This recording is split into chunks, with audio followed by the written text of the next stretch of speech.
The races for F1, MotoGP, and NASCAR taking place this weekend may allow the big marquee big boys to think they deserve all the attention.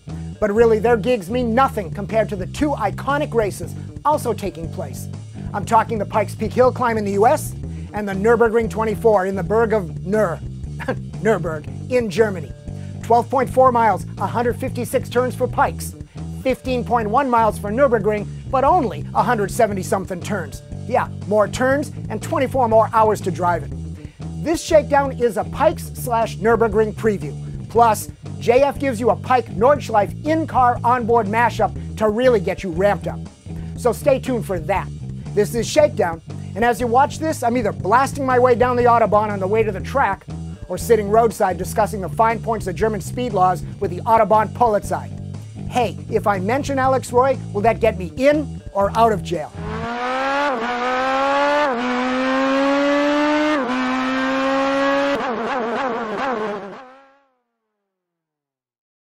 The Pikes Peak hill climb started in 1916, so this is the 95th run up the 14,110-foot mountain. The Nürburgring 24 started in 1970. This is the 41st edition.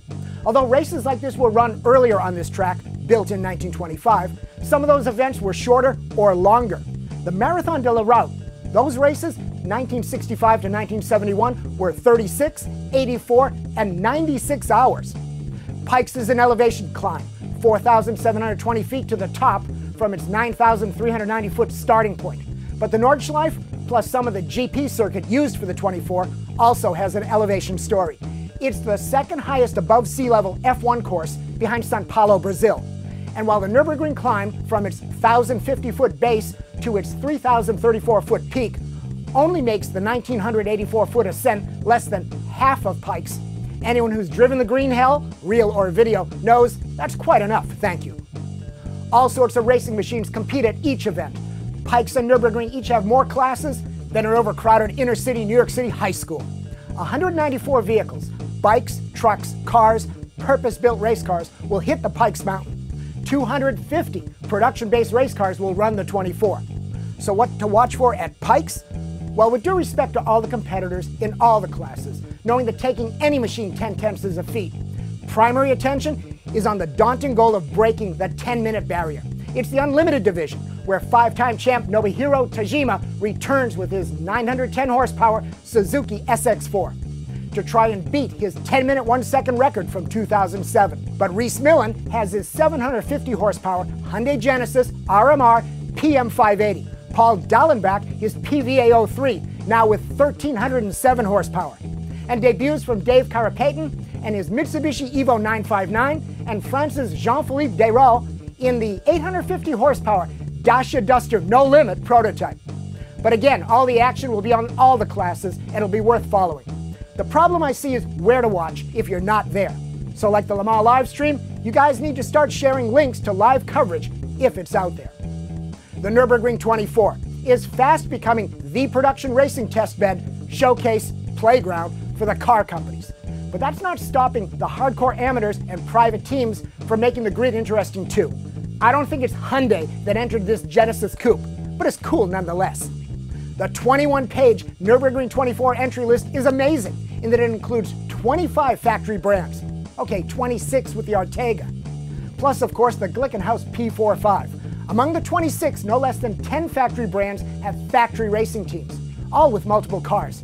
Of course, BMW, Porsche including their hybrid, Audi, Aston Martin, VW with the green fuel Scirocco's, and the Mega Evil GT24 all-wheel drive Golf, Mini Cooper, Peugeot, and Lexus, 2 LFA, and an ISF, but not the 200H hybrid, unless I'm reading the entry sheets wrong, in which case you guys fix my errors and add what I missed.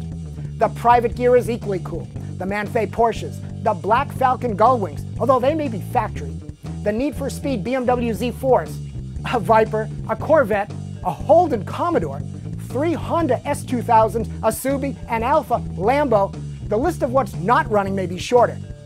And then the racers. LM24 overall winner Andre Lauderer in a Lexus LFA. GT winner Tommy Milner in a Z4. Pat Long and Jörg Bergmeister in the 911 Hybrid. F1X's Mika Salo and Nicola Larini in the Glick.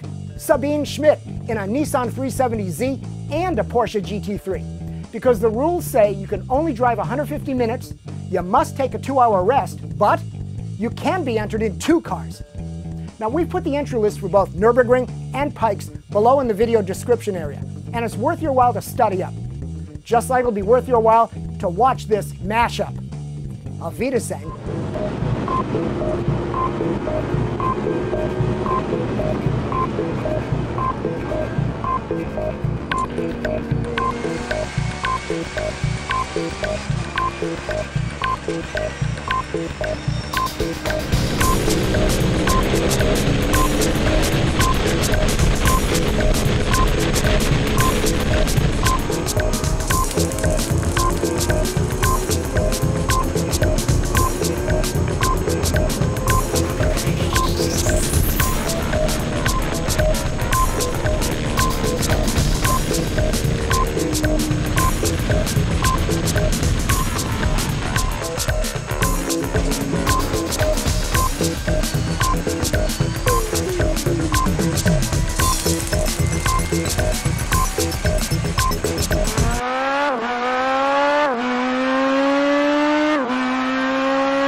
JF, who's been to the ring, tells me I'll be in awe of how narrow the track is, as tight as 10 meters in some spots.